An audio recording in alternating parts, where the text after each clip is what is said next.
Hello and welcome to Logan Sounds Off. Today I'm interviewing John Brodeur. How are you, John? I'm great. How are you, Logan? I am brilliant, thanks for asking. For those who don't know you and don't know Bird Streets and all your other careers you've had as a musician, could you tell us a little bit about yourself? Well, sure. I live in Brooklyn, New York. I'm based here in New York City. I've been making music for under the Bird Streets name. It's been about 5 or 6 years, but 6 or 7. But I started making music around 30 years ago, professionally. Had a bunch of bands through the 90s, and then started putting out albums under my own name around the year 2000. I had three or four, five, I don't remember now, solo records under the name John Brodeur. I also put out some music under the name of the Suggestions, which was a band I had for a little while. I had a band called Maggie Mayday, so those are all also me. But yeah, for the last about the last little bit of time, it's been Bird Streets, the main thing. So you've been definitely in the music, you've been a musician for a long time now. And I want to ask because I talk to a lot of musicians, and usually I like to ask with the question, what were your influences and inspirations growing up listening to music?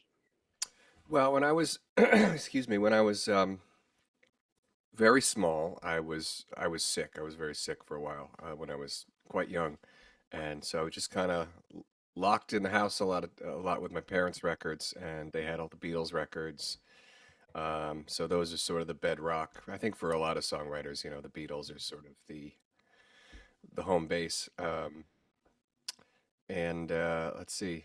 Well, it was all the what other music was around then. My dad had some Led Zeppelin records, and my mom had some, you know, like Jim Croce, like singer-songwriter type stuff from the 70s. And then I was getting older and figuring out what my thing was. I guess it was in the 80s. It was like there was a little bit of a pop metal period, like Def Leppard and stuff. And then there, and then who didn't have that? If you were, I think anyone in any point of life should have a Def Leppard period. My parents definitely did, I'd say. Yeah. Yeah. Yeah, and but then also got into, later in the 80s as I was, starting to pick up the guitar and stuff, I found people like Elvis Costello. They Might Be Giants. I love them. Yeah, they're brilliant. Nirvana's first album came out when I was 16, and that was just like, oh, hey, this I can do this. This is my thing. So that made me want to start a band. It really did. I think that was the same way for a lot of people. Was we saw Kurt Cobain, and it was like, I want to do that. So yeah, all that stuff kind of comes together over the time. Everything I hear influences me, but those are probably the things that got me doing it. I find that very interesting how you came through the kind of phases, and I thought it's very cool the way. Um, for people who think Nevermind was Nirvana's first album, it wasn't. Right. Bleach came before that, Hmm. and Bleach is very different to Nevermind. It's very I, raw. personally, I'd say Nevermind is top tier, but I'd still like Bleach. But yeah, I think it's very cool that you took influence from that to start a band um, and become a musician. So that quickly leads me on to my next question.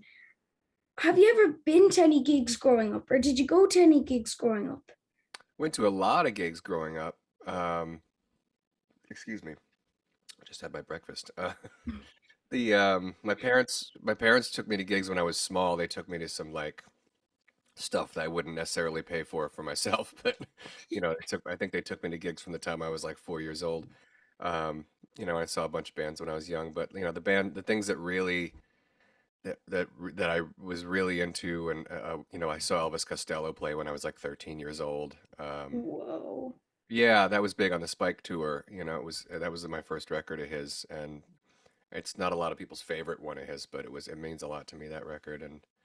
And seeing him at that time was just like it was another one of those, like, I think I want to do this. It was figuring Yeah, out, it was kind of figuring out where I fit into the thing, but that's the one that I've kind of followed the whole way through my career, was you know just try to write better songs. And um what else I saw, I mean, I saw Fugazi when I was 16, which was that was guys, you're brilliant. huge. I didn't even know who they were, and my friend was like, "You got to come. It's $5. It's all ages. Let's go see them." And that changed my entire world seeing that band. Fugazi are brilliant live. My dad went to see Fugazi in the SFX. Said it was one of the best concerts he ever went to. They were Like incredible. blew him out, like blew his mind. Um, Um, yeah, I mean, I've seen hundreds and hundreds of concerts. I mean, there's I've seen Prince a bunch of times before he passed. Seen Radiohead a bunch of times. I got to see Elliot Smith nice. play a few times when he was still alive. Some artists that really, really mean a lot to me, I got to see. So that's, I think of that bunch of those kind of artists that were really formative to me, the only one that I maybe never got to see besides Beatles, and I've even gotten to see McCartney and Ringo, so that doesn't even count. But um, maybe Bowie is like the only one that I didn't get to see because he kind of stopped performing, 20 years ago, Yeah, long before he passed. yeah. I think everyone who didn't get to see Bowie wants to now see Bowie. Yeah. And I definitely wouldn't mind going to one of his concerts. So as a child, you started going to gigs at 4, you say, and that's amazing. I I mean, I only was I was taken to gigs. I wouldn't say like, I. yeah, you didn't really like buy the tickets and walk up to the gigs yourself, but you went to gigs, which is cool enough, at a young age. So music's definitely part of your life. So I see a guitar in the background, and I want to ask, what kind of instruments did you play growing up? When I was, well, drums was my first love. When I was very, very little, I banged on everything in the kitchen. I made little drum kits out of pots and pans and stuff. My parents got me like the toy drum kit out of the back of the department store catalog when I was, maybe 4 or 5 years old, which I promptly destroyed. I just like bashed through the heads of that thing in like a day. Um, but then, yeah, when it was entering like second grade, I guess, when they started handing out instruments or whatever year that was, I guess fourth grade. Uh, First was given a flute. Even though I wanted to play drums, they were like, "Here's a flute. This is easier to carry, I guess." Um, which I think the flute's a beautiful instrument. It wasn't for me at the time, so I switched to saxophone and I played alto and tenor and baritone saxophone up through high school into a little bit of college. And that was my formal music training, besides a couple years of piano lessons. And then somewhere along the way, I guess around the time I was 11 or 12, I got an electric guitar for Christmas, and there we go. Then I got a drum kit, and it was all that, rock and roll stuff from there on out. Yeah, so you've gone everywhere. Your guitar, flute, drums, saxophone, piano. So you play a lot of instruments, and I think that's very interesting. And I'd say it will probably be a big part of you making music to be able to play all these instruments. Um, but when you when did you decide to become a musician? Because it's not something that you get on the spot, because as you said, you went through all those phases. So Hmm. when did you decide that you were going to be a musician? I th excuse me. I think it was sort of decided for me. Like I don't remember ever just one day being like, I want to do that. I just knew it from the time that I first kind of encountered music. I knew I wanted to be in it. Um, and maybe there may have been a little period when I thought maybe my role in that was to be like a DJ or something, but like um, I mean the old school DJs that actually played music on the radio, not like the club DJs, but Yeah. um, but yeah, I think it was around the end of high school when I really started writing songs, and playing them in front of people and seeing how people responded to that. It was like, I think this is where I want to go. Um, at least as a songwriter, I mean, up until that, always knew I wanted to play music and do something with it, but actually like pursuing it as a path, it was probably junior or senior year of high school. That's do you know what? I think that question, when I think about it, like, when did you decide to become a musician or become part of it? Um, I always am very interested to hear what people have to say about it. But the one thing that I know about it is that it doesn't. come in very quickly. But for you, it seemed it did, because once you heard music, you kind of thought in your head, I'd love to be a part of this. And that's very interesting. So obviously you started your career a little while ago, but when you did start, did you see yourself coming this far in your musical career? Did I see myself still doing it when I was older? Yes. Okay. Uh, yeah, I mean, yeah, I should put some perspective on this. I was just about to say something a little bit self-effacing, like "come this far," like still, whatever. But um, yeah, I've gotten to do some cool things, and yeah, I think I always knew it was the path I wanted to go down, and I always wanted to write songs and create beautiful things for other people to hear, and yeah, that's not something that gets old. So, every new song, every new record is like it just makes it all new, all fresh again. So, yeah, I could, I never saw an endpoint to that. I mean, if one day I do something and I'm just like, okay, whatever, then maybe it's over. But so far so good. Do you know what? I think what you said there, the last line, so far so good. I think a lot of people there's a thing where it's like people dwell on the past and they worry about the future. And you obviously very much stick with the present in your music career.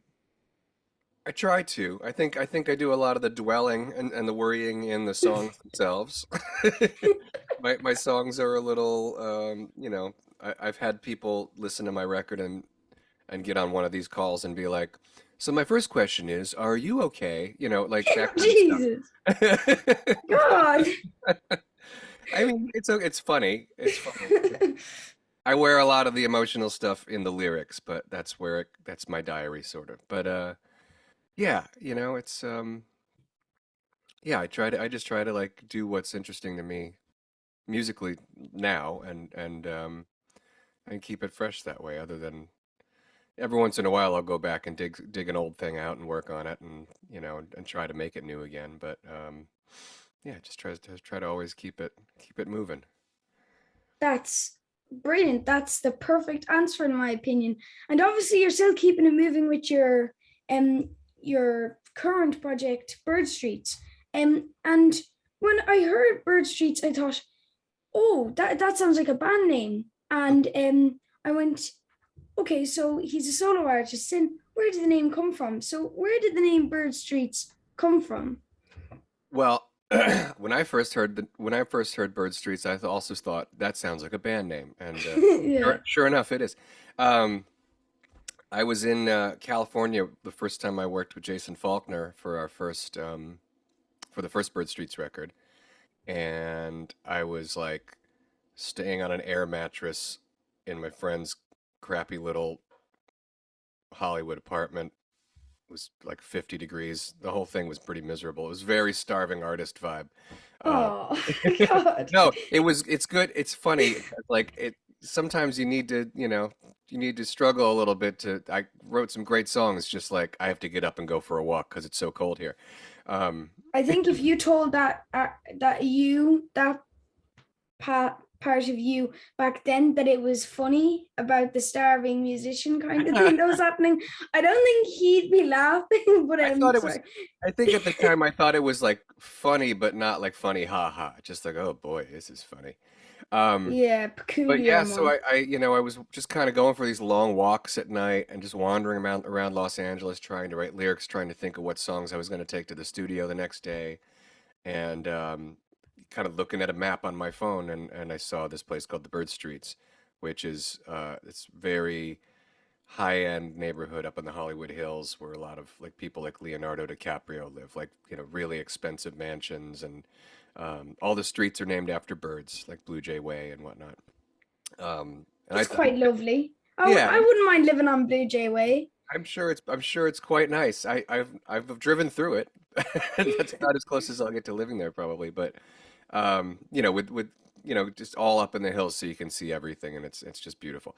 Um, And that was like an interesting contrast to where I was at that point, like physically, like sleeping on an air mattress. And then there was an interesting, what do you call it, kind of kismet with where I had just come from a couple years before that, which was in upstate New York. I lived in Albany for about 10 years before I moved to Brooklyn. And all the streets in downtown Albany are also named after birds. So I like the name had stuck with me, and these couple things came together, and it was like maybe that's the name for me. And people seem to like it. I think it looks good on a t-shirt. I think it would look good on a t-shirt.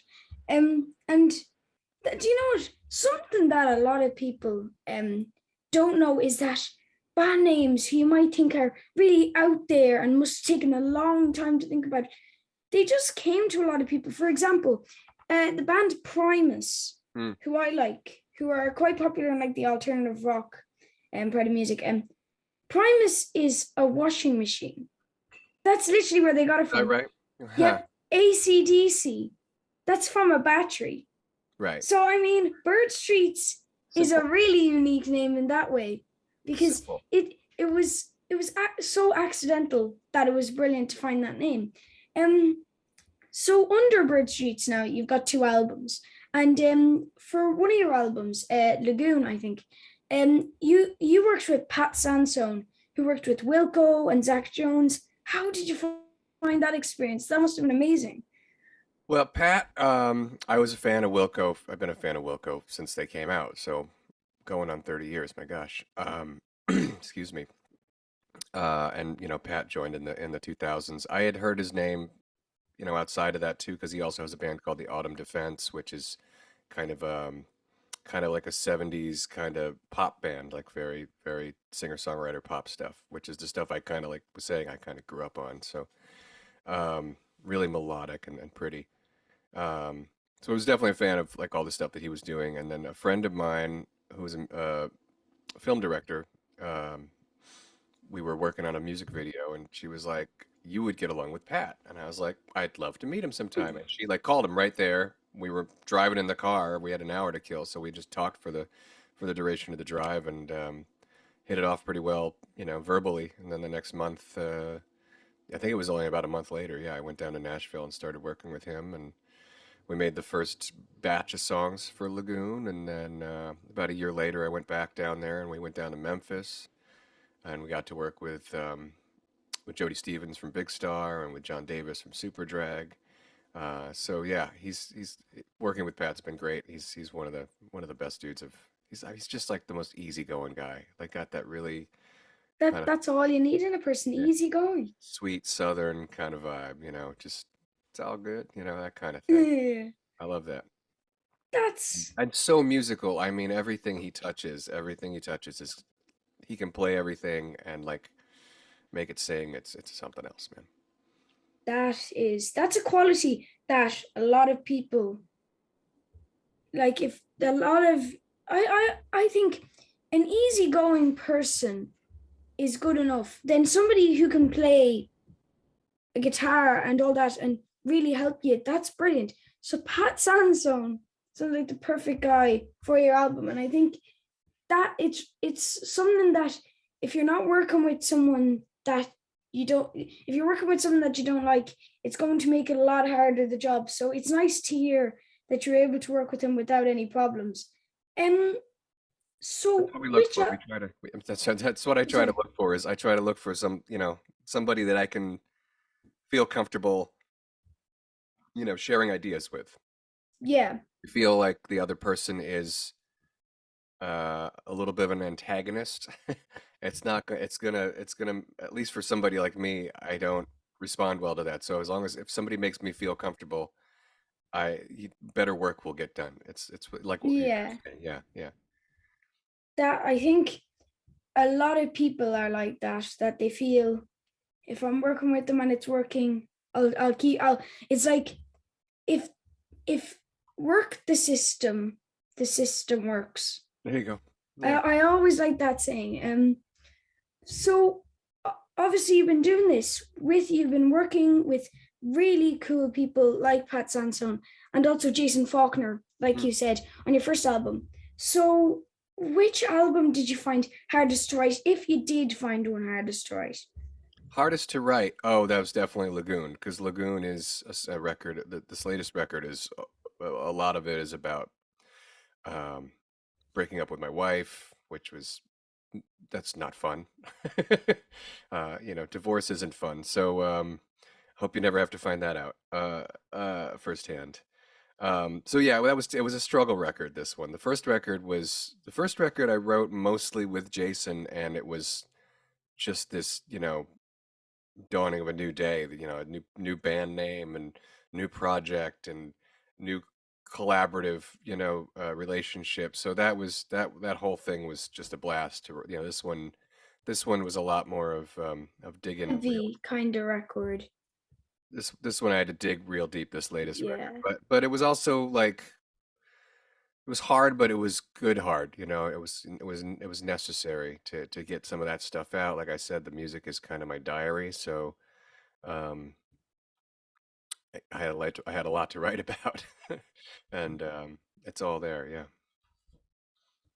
Plus, That, there's a couple songs on it that are sort of pandemic related, that are also yeah. related to other struggles. I quit drinking to 10, 11 years ago, and there's a little bit about that too. So like there's, a lot of struggle in there, but I think that for me as a songwriter, like that's the best way to work through a struggle is to write about it and to Release express it it into and the to share it. music. To share it with people, because other people go through that stuff, and then you think sometimes when you're writing it and you're going through it that you're the only person, and then you write that song and you share it and somebody comes back and they're like, man, that helped me get through my breakup, or I've Yeah. been there, man, and I totally feel it. And it's like, we're all connected that way, and that's Relatability, that it's something that's nice about an album, that it I don't have it obviously firsthand, but if somebody would come back to you and tell you, oh, I can relate, but with da da da da, I'd say that can kind of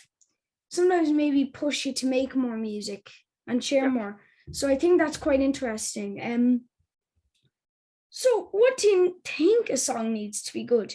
Obviously, you've done two brilliant albums, so you can tell me all about this now. But what do you think a song needs to be good? And that's from mastering to what kind of instruments you think are key for a song and stuff like that from your own experience.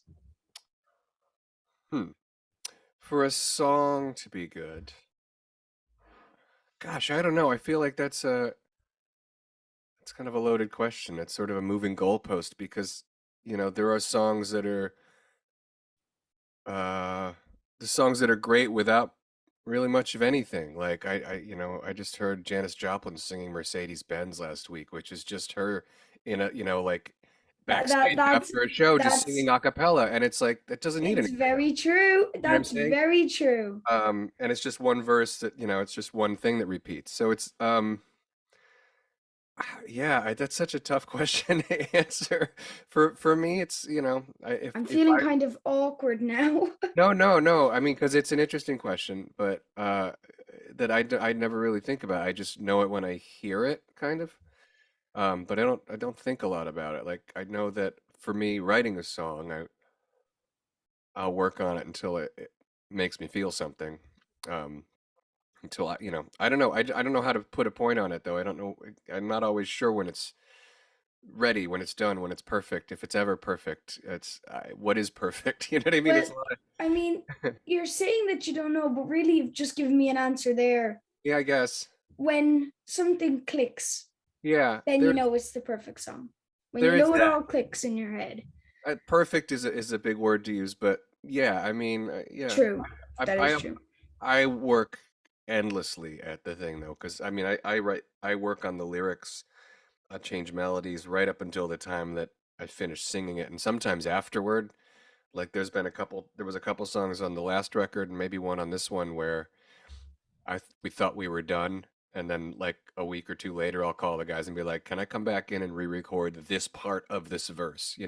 Just because I changed a line. I went for a walk listening to it, and I was like, "Ooh, this line could be better." So I always am just tinkering with it to just try to make it a little better. But chasing perfect is, that's Yeah, tinkering can be. tinkering can be very helpful with the Yeah. song Yeah. because I heard this thing once in a drama thing that was once played on the radio. Now I'll say this woman was kind of mental, but it was still a good piece of advice. She said this because this is to do with music as well. She was talking about a book. When you think it's perfect, keep doing it. Right. And then when you think you've done your best, check over it and continue doing it. And then when you have the best, rewrite it again. And then only if you feel that it's right, it's right. Mm-hmm. And I think that's very interesting that it just shows the process of making a song isn't a one day kind of process. It can be. It Absolutely can be, but like it for sometimes can be to get the lyrics and stuff, but to make the full song, it can take a little while. Yeah, I mean, there's no right answer there. You know what I mean? Like, yeah, some things are just made off the cuff, and that's it. That's all you need, you know? I mean, some of the best songs that I've written literally were written in 20 minutes. You know, like it's just you're channeling a thing. You don't know where it's coming from, and it's like, wow, this just came out of me. Like, what is this? I didn't have this 20 minutes ago, and here's this perfect new song. Sometimes it is that easy, but yeah, I'm also a big proponent of just working at it and working at it and working at it. So yeah, I appreciate that. Yeah. I feel like if someone was to sit down with you now and they were trying to become a musician, I think you'd set them on your way now with this advice. This is brilliant. But I'd like to move on from your music to other people's music. I want to ask you, do you have any albums that you would recommend? Any album recommendations that you've been listening to recently that you think are brilliant? Records well, stuff I've been listening to recently. I've been listening to this band called the Beths from New Zealand. Great indie pop, power pop band. Very melodic. All of their songs are great, every single one of them. Digging the new Arlo Parks stuff. But De La Soul is streaming. I think they're over here somewhere. They're right behind me. All the De La Soul stuff has started streaming finally, and I've just been just glomming that down because it's been so hard to access for a long time. I don't know if you know them, but they're a hip hop band that came out in the late Yeah, 80s. so I think they worked with the band called Gorillaz. Right. So At they're one the stage. rappers on is it Feel Good Inc. Is that the one they're on? Yeah. Right? I Or is there think yeah, it or wasn't Feel Good Inc. because on Clint Eastwood it was Del the Funky on Lesbian. Dell's on Clint Eastwood, right? Another great rapper. Yeah, Yeah, and on then Feel Good Inc. Right? Yeah, but yeah, that's probably the biggest thing that people know them from in the last 20 years or so. But yeah, they're foundational hip hop band. Big fan of them. I don't know. I listen to all this stuff. I got some records on the floor here. I got some Curtis Mayfield over here. Listen to that record religiously at least once a month. That's like biblical. Got the Buzzcocks. I could Buzzcocks uh, tattoo on my arm. Buzzcocks, brilliant. Oh my God, I love I them. got a Buzzcocks badge. It isn't as die hard as your tattoo, but it's good enough for me. You're not old enough for tattoos yet. Jellyfish, always listening to Spilt Milk Jellyfish. is a top 5 record for me. What else? Portishead, La Portishead. I mean, Portishead, their these are sort album of Dummy, amazing. yeah, yeah. All 3 of their records are incredible. Yeah, they had only 3, and I think if they had more, like that'd be It's still a brilliant. And chance. does that include the live one? It's funny because I never include that in that they have 3 studio albums, but the live one might be their best album. I love Oh, that big live time! record. I bought that on like a double album. I have Yeah, that on double album, and it's just wow. The Sour incredible. Times sounds completely different. Yeah, with the Way, way, strings. way, Oh my way God. different. But Uh, brilliant. yeah, and the Cure. I got the Cure over here. I'm going to see them in a In few months. Between Days isn't that on that album? It is. It is. Yeah, Yeah, because and Nightwish I'd too. recognize that album cover anywhere. Yeah, Brilliant band, The Cure. One of the but yeah, first albums I bought was The Cure on CD. which one? Greatest Hits, because Oh, I couldn't find any other ones, but I knew a couple of the songs on Greatest Hits, hmm. so I got that one. But there's some weird songs in that, like Mint Car and stuff. Oh, so this is the later greatest hits one, right? Yeah, not the Yeah, singles, right? Yeah, yeah. I mean, their earlier records are kind of better, but like Yes, they're I pretty, definitely would agree. they are pretty consistent throughout, though. It's There's a always pink. always Which relevant. Pink album did they do again? What's that called again? Pink, Yeah, pink. it's got pink on the album cover. Hang on. Thinking about, are we thinking about Kiss Me, Kiss Me, Kiss Me? No, Or that's kind of it more red. Uh, yeah which one has it got it pink on? has a fridge on it, I think. Oh, Yeah, Three Imaginary Boys, right? Is that what that one's called? yeah, Three Imaginary Boys. That Yeah, I think that's what it is. Yeah, that's yeah, amazing as well. yeah. Yeah, They're very early. Yeah. and like there's a mad stuff by them, but brilliant. And as well as you're listening to some brilliant music, um, you're very eclectic in your music mix, recently. But also anybody who we should look out for. Do you know any albums that are coming out or people that are coming up that are really, or do you think will be good? Ooh, I As wasn't my like. final question, I wanted to ask that. This is always a tough one. All My Friends. Go see All My Friends bands. Okay, Gosh. I'll get a list now. Yeah, no, I am. I'm sorry. I don't want to like mention one at the expense of anyone else. Well, the first couple things I mentioned there, just the Beths are Bets. they're a new Yeah. band, and I love that band a lot. That's a big one. I would recommend. There's an artist called Caroline Rose. She's from our side of the pond. I think she's from Texas. She's great. Um, um, um, um, um, um, um, there's an artist called Creamer out of Tennessee making some great stuff. He's worked with Pat Sansone. Uh, excuse me. There's geez, gosh.